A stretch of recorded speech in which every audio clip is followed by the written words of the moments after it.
Hello everyone, आप सभी का दी नाम पे स्वागत है। मैं विश्वजीत सिंह। दोस्तों, आज की इस वीडियो के अंदर में हम बात करेंगे MA history MHI 02 lesson 4 part 4 राज्य के सिद्धांत। दोस्तों, इस वीडियो का जो हमारा मेन फोकस रहेगा मार्क्सवादी परिप्रेक्ष्य के ऊपर में रहेगा, जिसके अंदर में हम जानेंगे कार्ल मार्क्स और इनके जो समर्थक थे, इस विचारधारा के जो समर्थक लोग थे, उनका क्या मत था राज्य के सिद्धांत को लेकर, राज्य की उत्पत्ति को लेकर। इसके बारे में हम डीपली स्टडी करने वाले हैं। तो स्टार्ट करते हैं दोस्तों आज की वीडियो। सबसे पहले दोस्तों हम थोड़ा सा लेसन के बारे में जानते हैं। चैप्टर को अगर हम समझ ले, थोड़ा सा बेसिक समझ ले, तो हमें पढ़ने में आसानी होगा। तो हमारे लेसन का नाम क्या है? राज्य के सिद्धांत, जिसके अंदर हम बात कर रहे हैं कि एक राज्य की उत्पत्ति कैसी हुई, ठीक है, किस प्रकार से राज्य का निर्माण हुआ, इसके बारे में हम स्टडी करने वाले हैं। अगर मेनली मैं एक लाइन में कहूँ तो ये जो पूरा चैप्टर एक तुलनात्मक तौर पे कंपैरिजन वाला चैप्टर है, जिसके अंदर में हम दो चीज़ों को कंपेयर कर रहे हैं। वो दो चीज़ें क्या क्या हैं? तो एक ऐसा समाज जो राज्य विहीन है, जहां पर किसी प्रकार का कोई राज्य नहीं, किसी प्रकार की कोई बाउंड्री नहीं है, किसी प्रकार का कोई कानून व्यवस्था नहीं है। दूसरा ऐसा समाज जो वर्तमान में हम जी रहे हैं, जिसमें, ठीक है, जो पूरी तरह से राज्य है, जिसके अंदर में हर तरह की व्यवस्था, एक तरह का समाज है, वो उसके बारे में बात कर रहे हैं। तो यहाँ पे हम अलग अलग विचारकों की विचारधारा को स्टडी कर रहे हैं, ठीक है। जो भी विचारक यहाँ पर आएगा, जिस विचारक के बारे में भी हम स्टडी करेंगे, वो विचारक अपना आदर्श राज्य, जो उसके दिमाग में एक आदर्श राज्य की छवि है, वो हमारे सामने रखेगा। भैया ये वाला आदर्श राज्य मेरे हिसाब से ऐसा होना चाहिए, मेरा राज्य ऐसा होना चाहिए, इसके बारे में हम स्टडी कर रहे हैं, ठीक है। तो अलग अलग विचारकों के बारे में हम स्टडी करने वाले हैं। दोस्तों, थोड़ा सा लेसन के बारे में जाने तो लेसन थोड़ा इंपॉर्टेंट है, क्योंकि इसमें हम अलग अलग विचारकों के बारे में जानेंगे और ये बेसिक है आपके, मतलब यहाँ राज्य के सिद्धांत का। फिर इसके बारे में हम धीरे धीरे आगे लोगों के सिद्धांत और स्वतंत्रता के बारे में पढ़ेंगे, तो जो बहुत ज़्यादा इंपॉर्टेंट आ जाता है, ठीक है। नागरिकता और स्वतंत्रता के बारे में आगे पढ़ेंगे। तो ये बेसिक है मेनली, ठीक है। तो इसको हम 9 पार्ट के अंदर में इस लेसन को खत्म करेंगे। 3 पार्ट करवा चुका हूँ, आज हम चौथा पार्ट कर रहे हैं, ठीक है, मार्क्सवादी परिप्रेक्ष्य। तो अगर अभी तक आपने तीनों पार्ट नहीं देखा है तो जाके प्लेलिस्ट में देखो, जिससे आपको लेसन समझ में आए। अगर आपको पहले का लेसन समझ में आता है, पहले के पार्ट समझ में आते हैं, तब आप आगे समझ पाओगे आसानी से, ठीक है। तो स्टार्ट करते हैं दोस्तों आज की वीडियो। सबसे पहले मैं बात करूँ मार्क्सवादी परिप्रेक्ष्य का, तो मार्क्सवाद का क्या माना था कि राज्य एक गतिशील संस्था के रूप में वो देखते थे कि राज्य क्या है? गतिशील संस्था है, जो हमेशा चलती रहती है, निरंतर चलती रहती है, और उसके चारों तरफ क्या है? सामाजिक शक्तियों से घिरी हुई है। मतलब उसके अंदर में जो सामाजिक शक्तियां, अलग अलग सामाजिक शक्तियां कार्य करती हैं, ठीक है, जिसके कारण से वो क्या करती है? लगातार बदलते रहती है, अपने अंदर में चेंजेस करती रहती है, समय के अनुसार, जरूरत के अनुसार करती रहती है।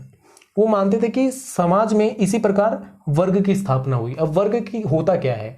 तो देखो, मान लो हम 20-25 लोग एक जगह पे गए, ठीक है, तो हमारे में से एक है जो उसको मतलब बहुत ज्यादा नेता बनने का शौक है, वो हमेशा रूल रेगुलेशन की बात कर रहा होता है, तो उसको हमने नाम दे दिया, भैया ये शासक वर्ग है।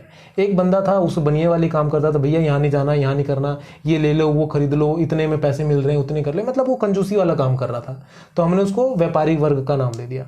एक बंदा था, बहुत भोला वाला था, ठीक है, उसको हमने अपने काम पे लगा लिया, भैया तुझे ये काम करना है, वो करना है, तो उसको हमने मजदूर वर्ग कर दिया, नाम दे दिया।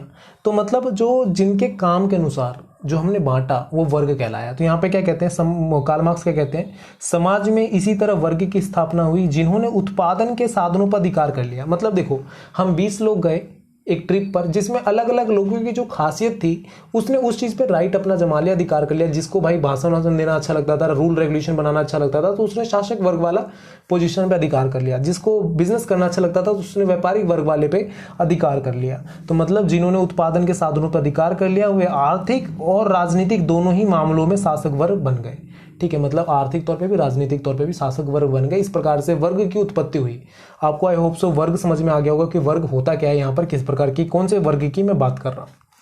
इससे समाज में तीखा, निरंतरण और संघर्ष पैदा हुए, ठीक है। मतलब इस तरह जो वर्ग स्थापना हुई ना, अलग अलग लोगों की खासियत के अनुसार से जो वर्ग बने, उससे क्या हुआ? संघर्ष समाज में पैदा हो गया, और यही संघर्ष ऐतिहासिक विकास की शक्ति का संचालक बना और राज्य का उदय का आधार भी।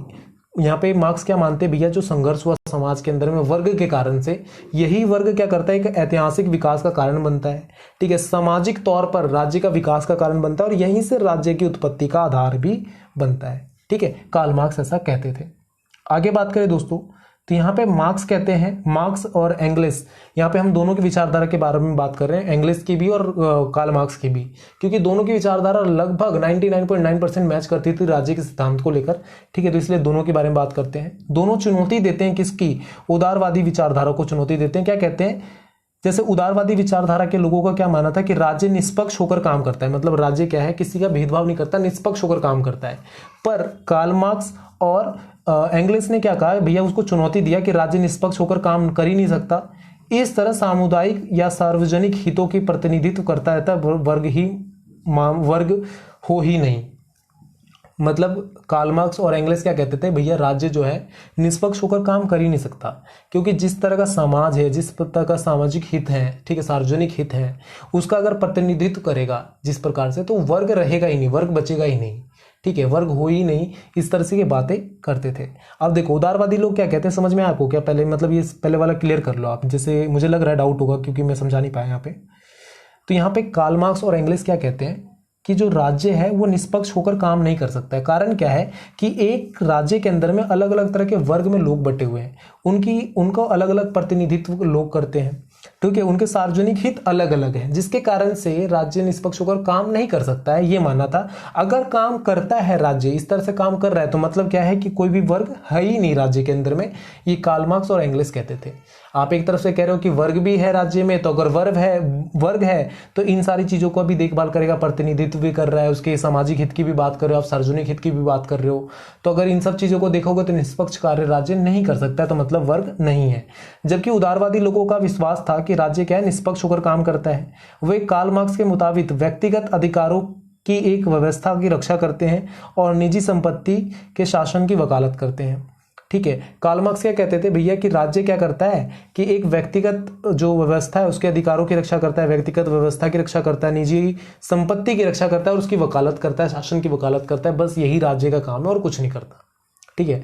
तो ये हमारा मेनली ये चल रहा है, कार्ल मार्क्स ऐसा कहते हैं। दोस्तों आप सभी बच्चों से एक रिक्वेस्ट रहेगी कि आप हमारे चैनल को 1 सेकंड से भी कम टाइम लगता है तो सब्सक्राइब कर लें, जिससे आपके आने वाले समय में जो भी वीडियो रिलेटेड अपडेट हो, ठीक है, आपको टाइम पे मिले, जिससे आप देख पाओ, ठीक है। क्योंकि अभी आपका जब एग्जाम आएगा एमए का, तो उस समय इंपॉर्टेंट क्वेश्चंस भी करवाने होंगे और भी अलग अलग तरह की चीज़ें, नोट्स भी आपको मिल जाएंगे। टेलीग्राम ग्रुप ज्वाइन कर लो, ठीक है, दीन का डिस्क्रिप्शन में लिंक है। और 1 सेकंड से भी कम टाइम लगता है यार, फटाफट सब्सक्राइब जरूर कर लो। आपके एक सब्सक्राइब से हमें मोटिवेशन मिलती है, हमारी पूरी टीम को हेल्प मिलती है, ठीक है, हमारी वीडियो को हेल्प मिलती है, और अब हमारी वीडियो बहुत ज़्यादा लोगों तक पहुंचे इसके लिए भी हेल्प मिलती है। तो फटाफट यार सब्सक्राइब जरूर कर लें। आगे बात करूं तो कार्ल मार्क्स कहते हैं राज्य के काम ऐसे परिणामों को जन्म देती है जो कतई निष्पक्ष नहीं होते। मतलब कार्ल मार्क्स कहते थे भैया राज्य जो ऐसा काम करता है जो कभी भी निष्पक्ष हो नहीं सकते। मार्क्स का कहना था कि आधुनिक राज्य में मौजूद निजी और सार्वजनिक का भेद स्वयं संदिग्ध है, क्योंकि इस धारणा से आधुनिक समाज में शक्ति का महत्वपूर्ण स्रोत अर्थात निजी संपत्ति ही अराजनीतिक हो जाता है। यहाँ पे कार्ल मार्क्स कहते थे भैया राज्य के अंदर में ऐसी चीजें मौजूद हैं, ठीक है, कि उनका भेद करना ही इम्पॉसिबल है, ठीक है। अब निजी संपत्ति के स्रोतों की आप बात करो, ठीक है, तो उसी के अंदर अराजनीतिक हो जाता है, तो निष्पक्ष होकर राज्य काम कर ही नहीं सकता है। यहाँ पे कार्ल मार्क्स कहते थे समाज में जो चीज सबसे बुनियादी और महत्वपूर्ण विभाजन पैदा करती है उसी को राज्य का मामला नहीं स्वतंत्र निजी अनुबंधों का परिणाम बताया जाता है। देखो यहाँ पे कार्ल मार्क्स कहते हैं भैया जो समाज के अंदर में सबसे ज्यादा बुनियादी तौर पर महत्वपूर्ण विभाजन पैदा करती है, ठीक है, उसी को राज्य का मामला नहीं बताया जाता, उसे जबकि स्वतंत्रता कहा जाता है। भैया लोगों का फ्रीडम ऑफ स्पीच है, जैसे हम कहते हैं ना फ्रीडम है इसके पास, स्पीच तो मैंने अपने आप जोड़ दिया, मतलब फ्रीडम है, इसका आज़ादी है, स्वतंत्रता है, तो ये राज्य का परिणाम है, मतलब अनुबंधों का परिणाम है। इसके कारण से निष्पक्ष होकर का राज्य कर ही नहीं सकता काम। यहाँ पे कार्ल मार्क्स ये कहते हैं कि मान लो सबसे मेन चीज जो इंपॉर्टेंट चीज है जहाँ पे राज्य का बेस बनता है, आप उसी को राज्य के अंडर में नहीं रखोगे जो राज्य का विभाजन का कारण बन रहा है, ठीक है, राज्य को लेकर उसके ऊपर अधिकार ही नहीं होगा, तो किस तरह से राज्य निष्पक्ष कार्य करेगा। यहाँ पे कार्ल मार्क्स ये सवाल उठाते हैं। आगे कहते हैं कार्ल मार्क्स कि राज्य की सभी संस्थाएं और संरचनाएं निजी पूंजी के हितों की रक्षा करती है, जो मतलब निजी पूंजी होते हैं ना, पूंजीवादी लोग, उनकी हितों की रक्षा करती है, इसलिए राज्य निष्पक्षता के दावे को अविश्वसनीय है। यहाँ पे ये कहने का क्या मतलब बनता है कि आप राज्य को देखोगे तो जो बड़े बड़े पूंजीपति होते हैं उनको भी शरण देती है, ठीक है, उनकी मतलब धन संपत्ति की रक्षा कर रही होती है, बड़े बड़े पूंजी नहीं सभी की धन संपत्ति की रक्षा कर रही होती है। और कार्ल मार्क्स का क्या मानना था कि राज्य की सभी संस्थाएं, जितनी भी संस्थाएं हैं, ऑर्गेनाइजेशन है राज्य के अंदर में, सभी संरचनाएं निजी पूंजी की हितों की रक्षा करती है, जो उनकी अपनी अपनी जो निजी पूंजी है ना, ठीक है, और या फिर उनके राज्य के अंदर में जो निजी पूंजी वाले व्यक्ति हैं, ठीक है, उद्योगपति है, उनकी रक्षा कर रही होती है। तो इस प्रकार से निष्पक्षता का दावा का हम ना मान ही नहीं सकते, ठीक है, अविश्वसनीय है, इस तरह से वो मानते हैं, ठीक है। तो ये 2-3 पॉइंट वो देते हैं कि भैया किस कारण से राज्य निष्पक्ष रूप से कार्य नहीं कर सकता है, ठीक है, उन्होंने ये माना। मतलब जितने भी हम विचारकों के बारे में अभी तक पढ़े हैं, ठीक है, उनमें से ज़्यादातर विचारक यही कहते हैं कि राज्य विहीन समाज ही बेटर समाज है, ये उनका मानना था। तो यहाँ पे कार्ल मार्क्स भी यही कहते हैं कि भैया राज्य को आप ये इसी कारण से ये खासियत देखकर आप लेकर आए हो, चुन रहे हो, पर इसमें तो ये कमियां हैं, तो वो कमियां गिनवा रहे हैं। मार्क्स के मुताबिक राज्य शासक वर्गों के हितों की रक्षा करता है। शासक वर्ग जो चला रहा है राज्य को, उसके हितों की रक्षा करता है। सामाजिक आर्थिक संबंधों को गहरे रूप से जुड़ा होता है, ठीक है, सामाजिक और आर्थिक रूप से गहरे रूप से जुड़ा होता है, ठीक है। मार्क्स का कहना था कि राज्य और उसके नौकरशाही तंत्र, जो मतलब गवर्नमेंट ऑफिसर्स होते हैं, नौकरशाही तंत्र कई तरह के हो सकते हैं और जरूरी नहीं कि सत्ता प्रभु संपन्न वर्ग के सीधे नियंत्रण में हो या इसके हितों की सेवा करती हुई सीधे दिखाई पड़े। मतलब यहाँ पे मार्क्स कहते हैं, सपोर्ट में आते हैं यहाँ पे राज्य के, जिसमें कहते हैं कि राज्य और इसका नौकरशाही तंत्र कई तरह के हो सकते हैं भैया। जरूरी नहीं है कि ना जो प्रभु संपन्न सत्ता हो, सत्ता के लिए काम करना शुरू कर दे नौकरशाही तंत्र, ठीक है। अगर इस तरह का होगा चीज़ें तो फिर तो गलत हो जाएगा। तो यहाँ पे अलग अलग तरीके के हितों की दिखाई बात करते हैं कि भैया वो अलग अलग जगह पे अलग अलग तरह से सेवा करते हुए दिखाई पड़ता है, ठीक है। कहीं पे क्या होता है, प्रभु संपन्न सत्ता के लिए ही वर्क किया जाता है टोटली, और कहीं पर राज्य के लिए स्पेशली इससे वर्क किया जाता है। आप इंडिया की बात करोगे दोस्तों, तो जितने भी IAS IPS ऑफिसर होते हैं, किसी भी मतलब प्रभु संपन्न सत्ता के लिए वर्क नहीं करते। वो सिंपली वो उनका जो मोटिव होता है वो राज्य के लिए वर्क करना होता है, ठीक है। उनका जो डिप्लॉयड किया जाता है, उन्हें एक राज्य के लिए वर्क करने के लिए डिप्लॉयड किया जाता है, ना कि किसी प्रभु संपन्न सत्ता के निजी स्वार्थ के लिए वर्क करने के लिए कहा जाता है। पर कई जगह पे क्या हो जाता है कि इस तरह की परिस्थिति बन जाती है जहां पर वो निजी स्वार्थ के लिए वर्क करते हैं, ठीक है। इस तरह राज्य वर्ग शक्तियों से एक हद तक स्वतंत्र शक्ति के रूप में दिखाई पड़ता है, इसलिए इसे अपेक्षाकृत स्वायत्ता बताया जाता है। स्वायत्ता मतलब स्वतंत्र बताया जाता है भैया। कई जगह पे उसकी सब शक्तियां हैं, वर्ग शक्तियां, वो बढ़ जाती हैं, ठीक है। इसके कारण से उसे अपेक्षाकृत स्वतंत्र स्वायत्ता बताया जाता है कि इनके पास अपनी आज़ादी है, वो अपने आप के हैं, ठीक है। ये देखने के लिए मिलता है। आगे बात करें तो मार्क्स की रचनाओं में जो दूसरा दृष्टिकोण हम अक्सर पाते हैं, यह वह वर्ग विभाजित समाज है।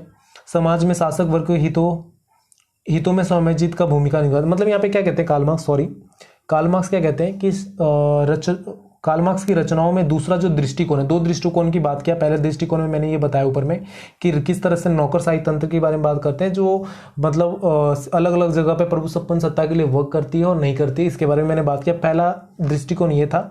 दूसरा दृष्टिकोण में ये कहते हैं कि अक्सर वह ये पाते हैं कि वर्ग विभाजित समाज, जहाँ पे अलग अलग वर्ग बटे हुए हैं, शासक वर्ग के हितों की समायोजित करने में राज्य की भूमिका होती है। जो मतलब पहले वाले मैंने कहा ना कि नौकरशाही वर्ग, जो गवर्नमेंट ऑफिसर्स होते हैं, वो प्रभु संपन्न सत्ता के लिए, मतलब जो पॉलिटिकल लीडर्स होते हैं उनके लिए वर्क नहीं करती है, ठीक है। ये मैंने बताया पहले वाले पार्ट में। पर दूसरे वाले में कहते हैं कि राज्य ही कई बार ऐसा हो जाता है कि जो शासक वर्ग के हितों के लिए, जो मतलब नेता बना हुआ है, जो पॉलिटिकल लीडर बना हुआ है, जो रेगुलेट कर रहा है पूरी संस्था को, उसके हित के लिए, उसकी अच्छाई के लिए वो काम करना शुरू कर देती है, ठीक है। तो यहाँ पे दूसरा आइडियोलॉजी की बात करते हैं कार्ल मार्क्स की।